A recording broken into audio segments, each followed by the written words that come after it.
Good evening, everybody. This is Jeff in Beijing for another Radio Sinoland show.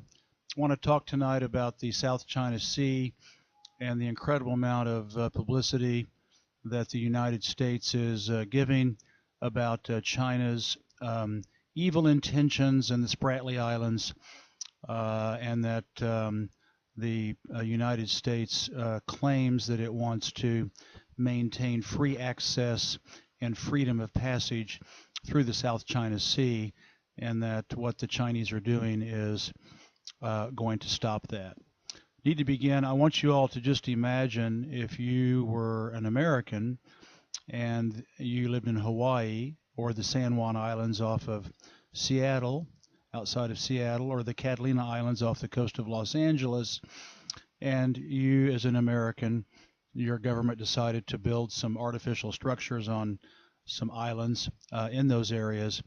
And as a result of that, the Chinese Navy is flying airplanes within 22 kilometers of the United States territory, parking ships 22 kilometers off the coast of the United States. That is exactly what is happening in the South China Sea. What is amazing about this is that unless you know the truth, you would think that the Chinese are the only country occupying the Spratly Islands. The fact is, I'll put a map up on the website, my website for this show.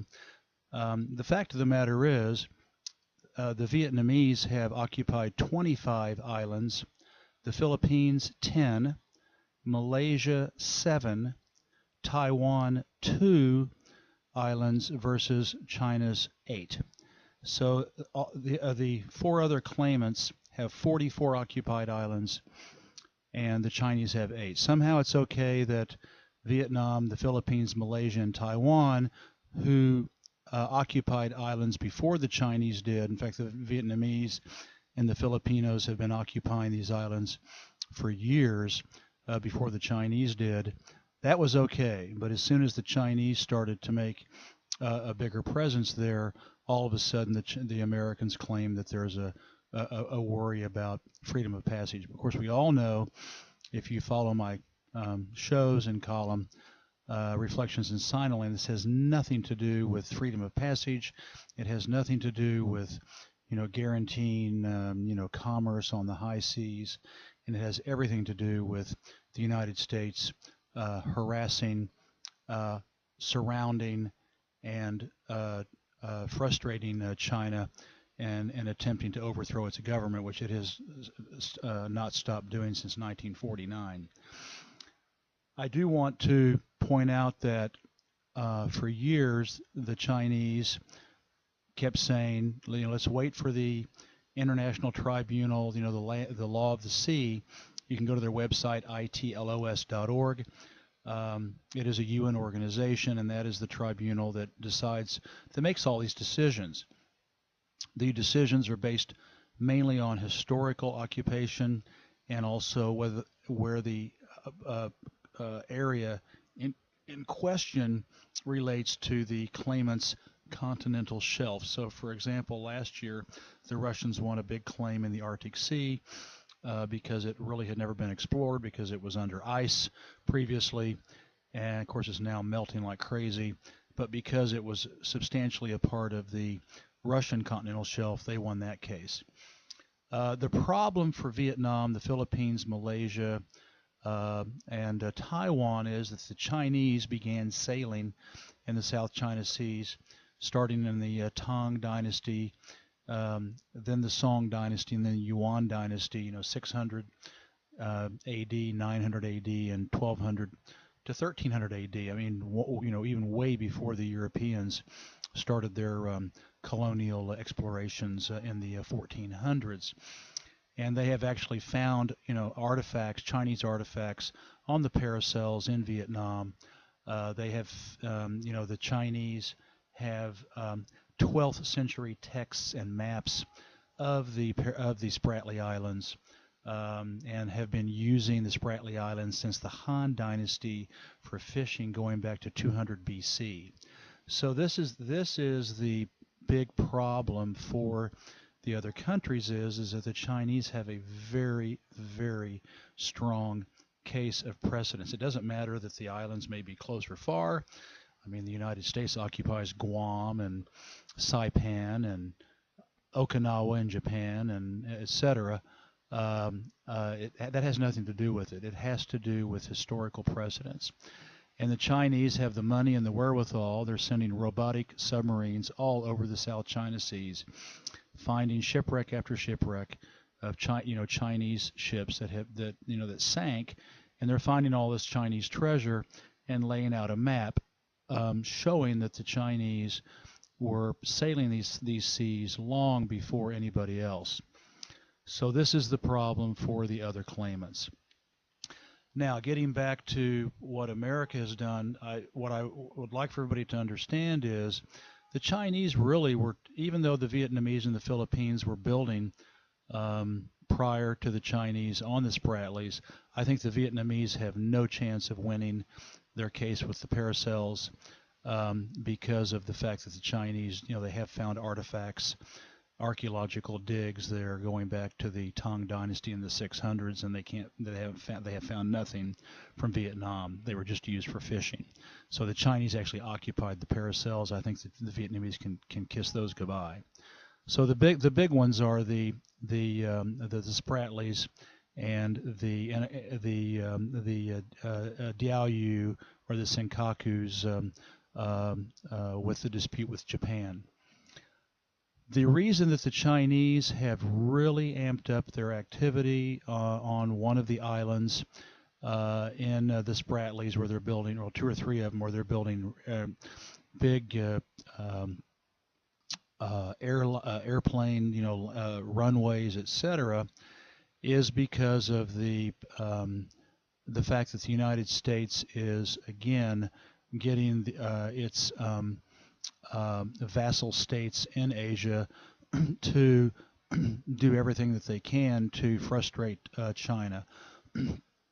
For example, Obama came over here in the winter of 2014, just less than 6 months ago, and went to Japan, got Shinzo Abe all riled up about changing their constitution, their peace.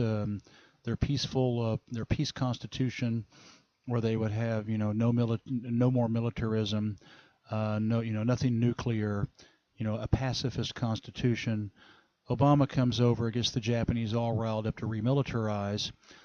And you have to remember, this is a country that occupied and colonized China from 1894 until 1945, terrorized and brutalized and colonized much of Asia during World War II. They were a fascist empire, and now the United States is pushing this country, which has this history of being a fascist empire, to remilitarize. And for the Chinese, this is almost like, the United States. Well, it's not even almost. It is like the United States, legitimizing, a new Nazi movement in Germany, and to remilitarize the Nazis in Germany. It's the same thing. And so this is why the Chinese have created a new holiday. September 3rd this year will be the first official celebration of the 70th anniversary of the victory against the Japanese aggression and world fascism. So now the Chinese, thanks to the Americans pushing the Japanese, and the Japanese taking, following orders from Washington and trying to push to remilitarize, the Chinese have now, for history and forevermore, now have this holiday specifically citing Japan's fascist past. The worldwide fascism part is for the Chinese to celebrate their victory along with the Russians over fascism together. So that happened. Then Obama went to the Philippines, who in 1990 to 1992 was one of the first countries in the world to actually kick out American military installations. They actually got this was after Marcos left, and the Aquino and all that, and they actually were able to get the Americans to close down Clark Air Force Base and Subic Bay, which were used to send millions of bombs into Vietnam during the Vietnam War. So the Philippines, kicked the Americans out, and Google the Philippines on my website, and you can read about this. And what does Obama do? He goes there this last winter and twists arms or pays off people and gets the Philippines to agree to house 1,000 U.S. Marines to basically to be reoccupied by the United States military, just like Japan and Korea. And so that was a big thorn. That really upset the Chinese. Then Obama went down to Vietnam, got the Vietnamese to get all riled up about an offshore rig that the Chinese had around the Paracel Islands. Got the Vietnamese to send in boats, to fire water cannons on the Chinese oil rig. Well, the Chinese said, okay, if you're going to be that way about it. They then proceeded to move the oil rig in closer to Vietnam, just to show that the Americans are pretty much powerless to do much anything here except actually, cause a war. And then most recently, the Americans have 1,000 Marines in Darwin, Australia. And just last week, the idea was floated that in Darwin, the Australians would allow the Americans to keep tactical bomber planes there, tactical meaning nuclear. So if all of this were happening to the United States as it is happening to China, I think you can better appreciate their reaction. So what's next? The Chinese are not going to back down because of this ruckus that the United States has kicked up over here in their effort to overthrow the communist government. They just had a big military powwow down in Singapore, and the American Defense Secretary talked with a retired admiral from China, and the Chinese are basically telling the Americans, why are you over here? What are you doing in this far away from your land? And what business is it of yours? The problem is the Americans consider the entire world their own little pond for them to control. The Global Times here in China even suggested that if the United States continues like they are, that it will eventually lead to war with China. Now, mind you, the same thing happened in Korea. The Americans, drove past the 38th parallel, came into North Korea. The Chinese kept saying, beware, do not do this. If you do, it will mean war. The Americans, in their vainglory, didn't believe the Chinese. They thought the Chinese were bluffing. The Americans, General Douglas MacArthur got almost all the way to the Yalu River, which borders China. The Chinese came in and basically whipped the pants off of the Americans, drove them back down past the 38th parallel. But it was a huge loss of life for everybody involved, and so basically the Korean War solved nothing. Everything ended up back at the 38th parallel like it started. So these are dangerous times, and you need to understand that there's a lot more to the picture than just saying that the Chinese are guilty of this and guilty of that, and that the other claimants to these islands are have actually more activity and more settlements and more construction going on than the Chinese.